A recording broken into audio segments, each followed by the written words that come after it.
Hello, I'm Dean Quick, board certified music therapist for Levine Cancer Institute, and I want to create a video about telehealth and music therapy, but specifically about the equipment that can be used for this process. Any form of telehealth requires a much greater level of planning, and the implementation process is different, and across most professions, moving to digital makes things complicated. And when you add music into that, it becomes an even more complicated process because things such as delay or lag happen in videos, specifically teleconferencing, because internet connections can become unstable. If you're working with a person who's in a rural area and they don't have as strong of an internet connection, things can get complicated. So I'd like to show you, or at least present to you, three different levels of, or three tiers of setups that you can have to be successful as a music therapist providing telehealth. So we have, I've kind of organized it into basic, mid, and most control. And basic is essentially you have something which you're hosting the teleconference on, so a laptop or a mobile device, and you have an external microphone, which in a lot of instances is really all that you need. So, and for that, I recommend something called a condenser microphone. And a lot of times this has to be a USB condenser microphone, because otherwise you need something that's called a USB audio interface, which I'll talk to you about in the next tier. So a condenser microphone is different than this one. This is a dynamic microphone, and I have it running through a USB audio interface. But above me here, let's see if I can get it, I have a USB condenser microphone, and right beside that with the orange light you'll see is a webcam. I work with students from Queen's University of Charlotte and have been providing supervision, and I'll show you the webcam from the top here. You can see my hands. I have the keyboard, and sometimes it requires me to show folks what's going on with the clip launcher over here, which is another device that makes live streaming a little bit easier. But we're not talking about necessarily live streaming. We're talking about remote sessions and telehealth. So if you have only access to your mobile device for mobile streaming, or only a tablet, you don't have a laptop, there are options. You have, there's a company called Focusrite, which makes USB audio interfaces, and they have something that's called a iTrack Pocket. And I just mentioned earlier today to someone in a Facebook group about possibly using it. It looked fine to me. I'm not sure how the audio settings work for something like Zoom on a mobile device, but I imagine you have a lot of control over what input you're using, and that might be a great option because it has built into it a stereo microphone. It's also a stand for your phone, and in another side of it's input for a guitar. So if you have an acoustic electric guitar, you can plug it right into the side, and I imagine you can just set up the iTrack Pocket as the audio input and get both the stereo microphone and the guitar, so singing and your guitar at the same time. So that might be an option. I know there's also ways that you can use condenser microphones through mobile devices such as a phone or a tablet. Some great brands of condenser mics. I have a lot of experience with the Blue Yeti, and I have the Blackout Edition one. I really like that one because it has on the device gain control, which you'll see a lot of times in condenser microphones, because you hear everything in the room with the condenser mic. When I first started at LCI, I had gotten a condenser mic because it was USB, so I could actually plug it into the computer and it worked better, or actually work. Like I had no way of plugging a dynamic microphone in. And when I was making recordings for patients, you could hear machines from across the room. And that's actually one of the reasons why for telehealth, I suggest if you have access to a laptop and the ability to purchase something like a USB audio interface, do that, because the dynamic microphone cuts out a lot of background noise. And I can give you an example of that right now. So I'm going to share my desktop with you and show you in Ableton. So here is my current vocal track that I'm running through Ableton Live. And I'm going to turn this off and turn on the condenser mic so you can hear the difference. So right now you're listening to a dynamic microphone. And now this is the condenser microphone. So you can really hear the size of the room. Like I had just scratched my beard and you can hear that. I mean, it really picks up everything in the room. So if you're doing a lot of movement and you're working with kids, a condenser mic is actually really great for that, because you can move around the room and it'll pick up all the sound. But if you're stationary and just sitting in front of a desk providing the session like myself, I'm trying to find my video here. Here we go. If you're like me and a lot of what you're doing is providing receptive experiences and interventions in telehealth, then a dynamic microphone might be the way to go. Another bonus to that is if you have someone else working in your living space from home and they're on a call in the other room, you're likely not to hear everything that goes on in that call in the microphone versus in the dynamic microphone versus a condenser microphone. So there's a lot to consider even for the basic tier for telehealth. A lot of folks are having great success just using the built-in microphones, and I think that's great too. I personally like a lot more control over the sound that's going out to the patient, and especially I think for mental health settings where you're mental health settings and medical settings where in telehealth you're facilitating more receptive interventions. You want the music to be super high quality, and I'm working a lot with Ableton and providing a lot more textured experiences for folks. And when it comes to music therapy for relaxation and symptom management, and I'll get into some of the ways you can patch in Ableton's audio into your Zoom sessions. And I do prefer Zoom versus Skype or anything else because Zoom has an option that's called original sound. And essentially what that is it bumps up the sound input from your end to give the person on the other end a better sound experience versus something like Skype that just patches it over, and whatever audio is lost, they don't do anything on the other end to fix the lost audio, essentially. And that's my understanding of it. So I do prefer Zoom, and that kind of brings me to the next thing. So let me recap. So for a basic setup, you need something to stream from for the teleconference, and then you need a USB condenser microphone. Yeti is Blue is a great company. They have the Yeti and they have the Blue Snowball. Now the Snowball, I'm not sure of all the models, but every model I've seen doesn't have gain control, so you can't control how much audio is being taken into the microphone, versus the Blue Yeti, where it does have gain control. And this microphone that I have up top here is a Shure PG27.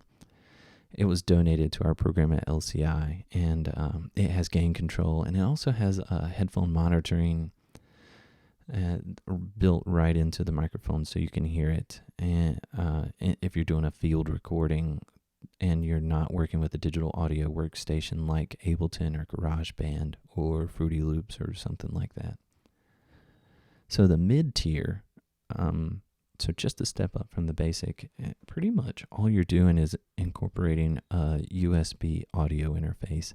And that's so you can use things like dynamic microphones and you can plug your guitar into it. So I'd like to illustrate what it sounds like with a guitar and a condenser mic versus what it sounds with the guitar plugged straight into the device.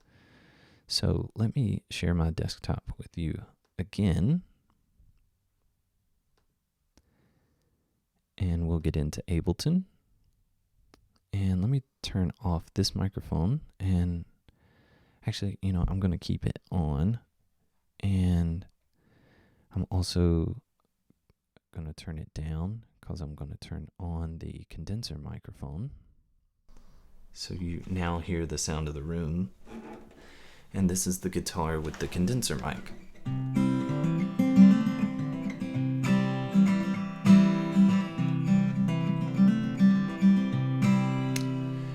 Versus the guitar plugged into the USB audio interface.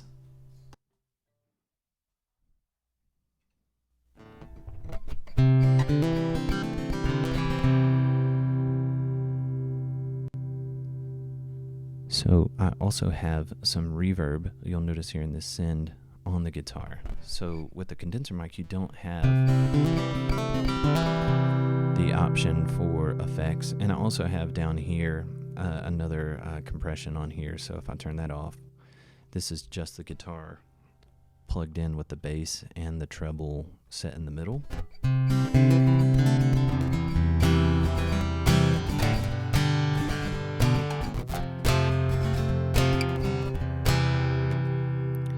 And then back to the condenser mic for the guitar instead. Let's see.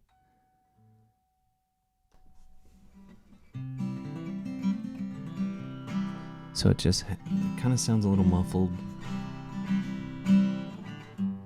Still very much so doable and better than the built-in microphone. And so hearing the difference between the dynamic and the condenser microphone for my voice, and then hearing the difference between the condenser microphone with the guitar, just picking up the audio versus being directly plugged in. And there's other ways. If you're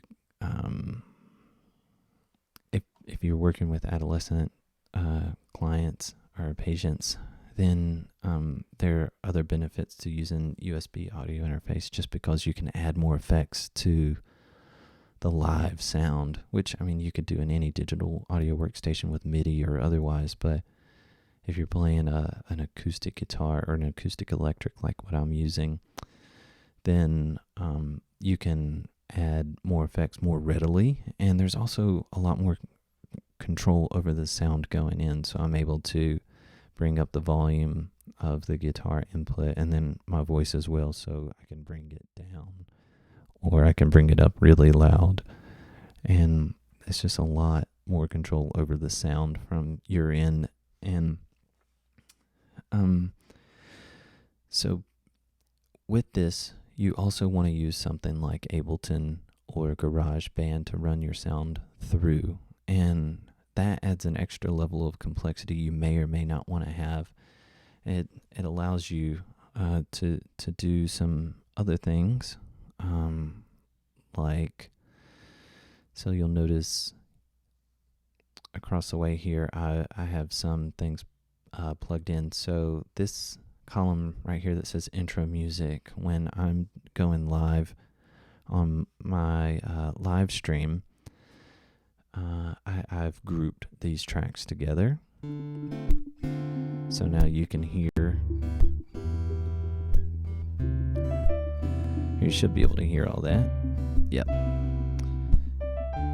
And I can control the volume. So I'm bringing that down. You'll notice the slider down here, the clip launcher. That comes in handy for controlling that. And then my voice, I can also have some flexibility there.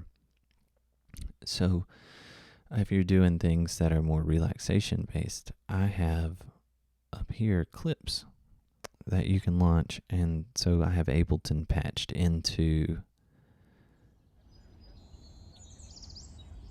right now OBS. So I'm using, it's Open Broadcasting Software, I think the S stands for. But that's what I use for live streaming. But if I'm working with a patient, that would be Zoom. So we got the bird sounds here. We can also do...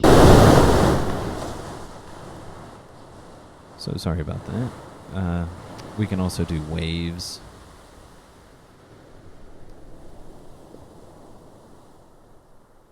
And this, I had just done some live looping here somewhere, so you can...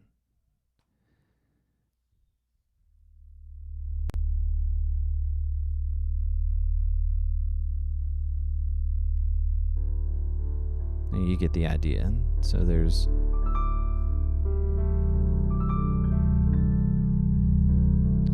an opportunity to create music in a digital environment and share it with whoever you're working with.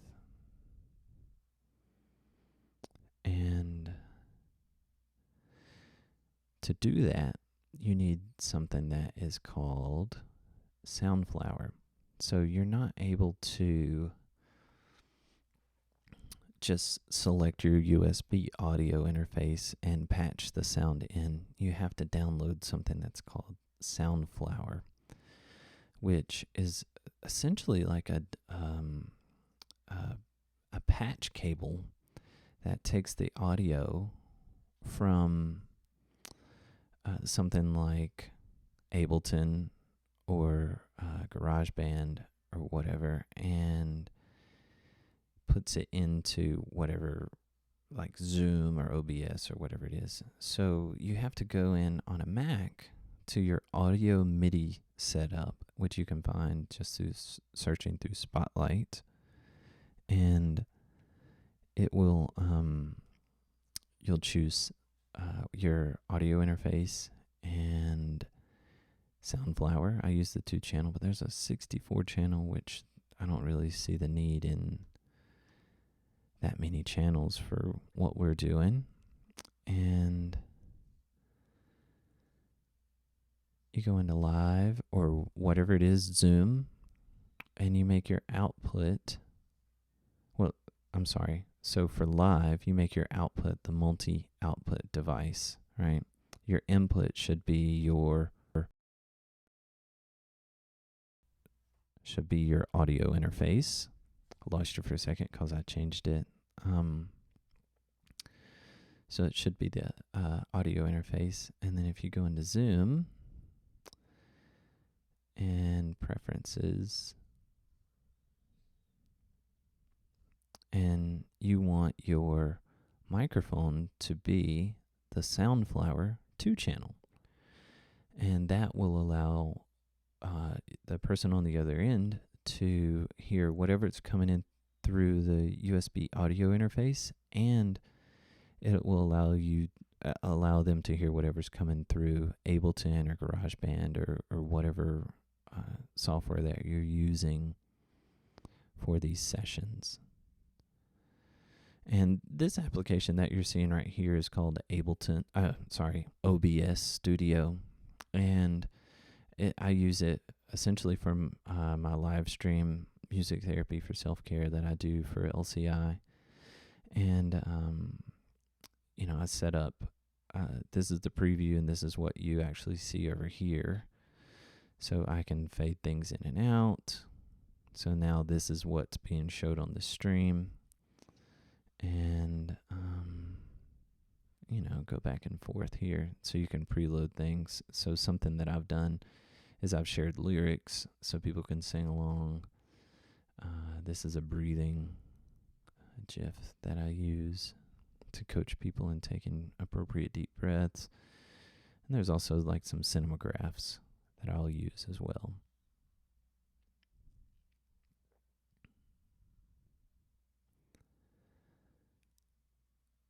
All right. So, let's see, we talked about audio interface, we talked about Soundflower, digital audio workstation, OBS, and Another thing, I don't know how complicated you want to get, but aggregate devices. So let's say you have an audio interface and a USB microphone, which is something that I have. You would set up an aggregate device, and you can do this on Mac or PC, but PC calls it something different. Well, I think they still call it an aggregate device, but it's not within audio MIDI setup. This is built into Mac's operating system, but there are options for PC as well. But essentially, you're combining your audio interface and your USB microphone, or you're combining two USB microphones, and that will become one input versus two, because in digital audio workstations, you can only choose one input, and that's also the need for a USB audio input, so a USB audio interface, so you can sing into the microphone and play the guitar at the same time and have a great sound. So if you remember back to how the condenser mic takes in your voice and the guitar at the same time versus the audio interface where you have two separate tracks between voice and guitar, so you have a lot more control. And I've found that adding reverb to my voice blends it better with the guitar, and also putting a little reverb on the guitar so it sounds more, I don't know, it's when people put on headphones and listen to music, there's a certain studio quality that they're used to hearing. So when you just hear just raw vocals and raw guitar, it takes some adjustment. So I've been putting effects on my voice and guitar to help kind of blend it, and I've gotten some good feedback on that. If you have any questions about this process, I'm happy to talk to people about it and share more about what it is that I do in telehealth sessions in oncology. And I'd love to talk more about my setup if you have questions, or if you have equipment that you would like to use and don't really know the best setup, I can work with you on that too. So I hope this was helpful.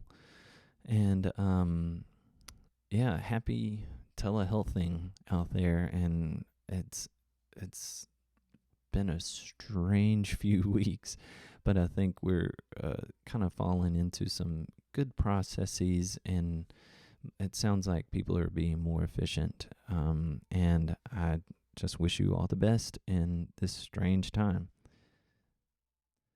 Quickest way, by the way, the quickest way to get in touch with me is probably Twitter. It's at DeanQuickMTBC. But if you're already friends with me or connected on a Facebook group, reach out to me there. And yeah, I'll leave you with that.